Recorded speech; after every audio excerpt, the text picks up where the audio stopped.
And you know what? Some adults need strollers too.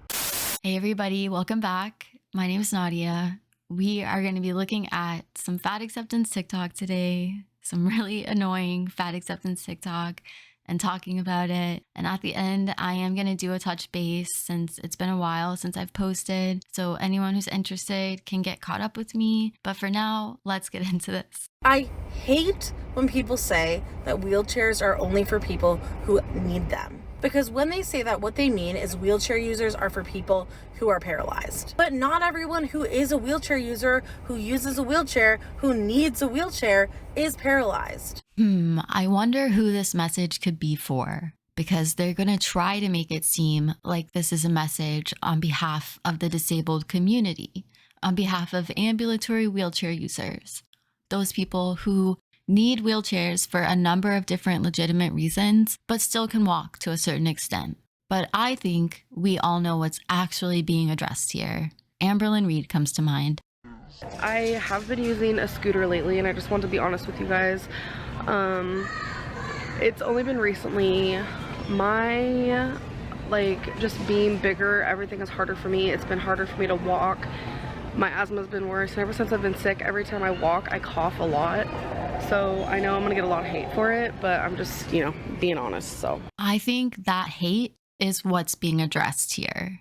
The negative attitude that a lot of people have towards those people who are disabled by their own size, essentially. Those people who wouldn't need wheelchairs or mobility aids if they lost weight. And I think that this whole TikTok is a concealed plea specifically on behalf of those individuals. It's a fat acceptance message disguised as activism on behalf of the disabled community. Because if you're gonna do away with wheelchairs for anyone who has the physical ability to stand for a couple seconds, I think we should do away with strollers.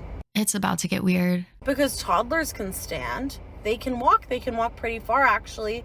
If you hold their hand, they can get around fine. You know why we use strollers?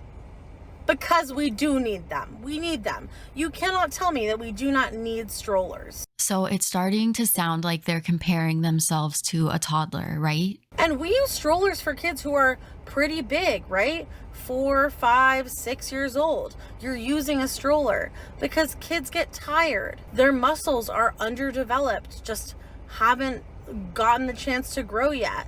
And you know what? Some adults need strollers too. So comparing themselves to a toddler is exactly what they're doing.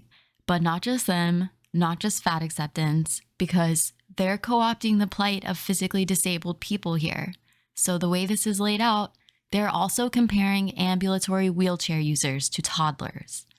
And I'm sure they can't even see how disrespectful that is. Never mind how stupid it sounds. It is comedically flawed reasoning. Really amusing to witness for sure. That's why this is going viral. But if I were out here defending my beliefs by comparing myself to a toddler, that alone would be motivation to examine them, if for no other reason than finding a better way to express them. And that stroller is a wheelchair. So get the f over it. We're not in a mass wheelchair shortage, okay?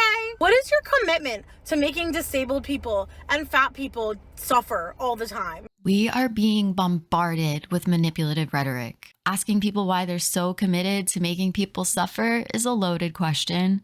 To answer this question, we're entertaining the presumption that we are in fact committed to people suffering. Even to say, I'm not committed to people suffering, is being overly generous to someone who asks questions like these.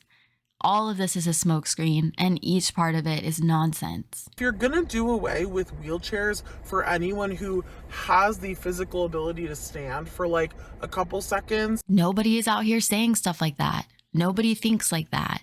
And then to defend the stuff that nobody is saying, they're presenting compelling arguments such as, toddlers don't even need strollers, but we use them anyways. Because why? Because we do need them. We need them. You cannot tell me that we do not need strollers. Really solid stuff here. This whole TikTok is a really long way of saying, I don't want to talk about what it means if a person can be disabled by nothing more than the size of their own body. And all of this song and dance is meant to distract from that conversation. If an accessibility tool makes your life easier, you should use it. because life sucks, okay? And if it makes a difference between you going outside and not going outside, use the wheelchair and go outside, because life is so short. And if you really cared about people's health, you would know that going outside is better for your health and well-being than not going outside. And being able to live independently can mean the world's difference to somebody. Because that independence can mean getting to the doctors regularly, or going to the grocery store, or going to be able to pick up your meds. If you actually cared about people's health, you would stop discrediting that. Again, people don't want to deprive others of mobility or sunshine. This is more manipulation. Tug at our hearts to distract our minds. But why not just come out and make a TikTok that says, hey, if someone is disabled by their obesity, they should still be able to use their mobility aids without stigma. They can't do that. They cannot make that TikTok without dismantling a core tenet of fat acceptance. That tenet being that body size has nothing to do with our health. So much so that they're willing to assert that it's solely our discriminatory attitudes towards overweight people that affect their health. Being fat does not make someone unhealthy. Systematic anti-fat bias and weight discrimination does. According to the National Health and Nutrition Survey, nearly half of overweight individuals and nearly a third of people with a BMI over 30 are completely free of any cardiometabolic conditions. We look at this all the time on here, right? Fat acceptance, not just cherry picking, but also misrepresenting studies to prove how wrong we all are about obesity, how duped we've all been into believing that it's actually a health risk. You've been lied to. I've been lied to. And once you actually wake up from that lie, you become kind of angry. And even when you point out that they actually haven't presented any good evidence to support that we've been lied to, they have a cute little strategy to deflect. Let's play make-believe for a second. Let's pretend that the word fat and the word unhealthy are synonymous. They are interchangeable and they mean exactly the same thing. Even though they don't. Even if that were the case, how would someone's health problems justify treating them like shit? Shift the conversation from health to healthism. Let's not talk about why obesity is or is not healthy. Let's talk about why health shouldn't be a prerequisite for decency. They pretend they're doing us a favor by indulging the evidence that obesity is harmful to our health, and then shift to a conversation about social justice.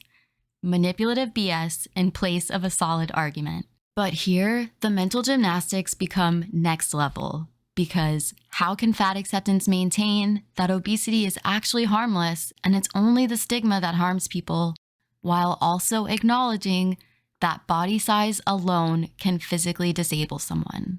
Those things are mutually exclusive. They don't get to exist together. You don't get to toss a coin and have it land on heads and tails.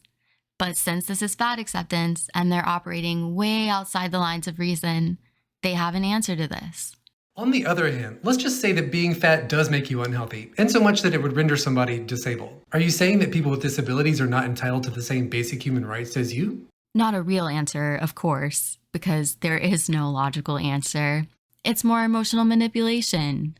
It's a question loaded with an attack on our ethics. Now, instead of them having to answer how something can be healthy and disable you, we're having to answer how we could be so ableist or so healthist. And they use this strategy for almost all of their discourse. I find it really funny when people try to use ableism to excuse their fat phobia. This actually happens like a lot.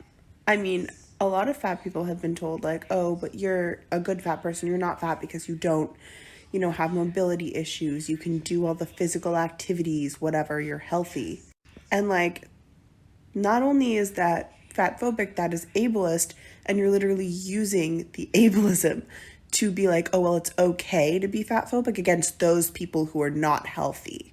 It's literally insane that ableism is so common in our culture and so acceptable in our culture that people literally use it to try to excuse their other biases because that's an okay bias to have.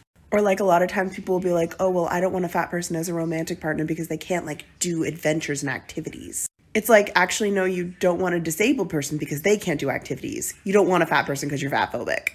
I think this is literally insane. All of this, her TikTok, Jordan's TikTok, to be pretending that it is fat phobic and ableist to value mobility in yourself or others, and work to convince others that it is fat phobic and ableist to value mobility is so warped. It is incredibly self-serving.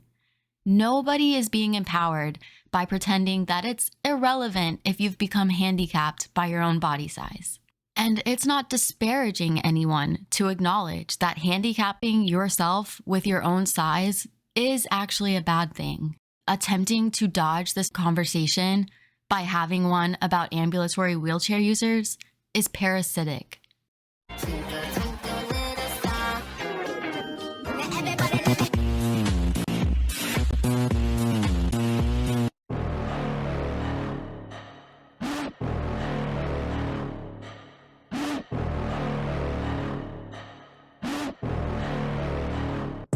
Got a monster inside of me. You better watch out if your enemy's a road ahead of full prophecy to be the greatest beast of what.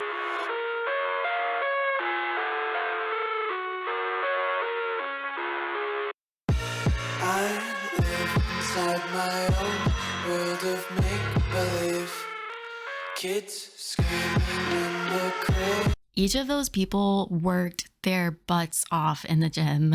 Literally, they lost over 100 pounds each. It is amazing. It's inspiring.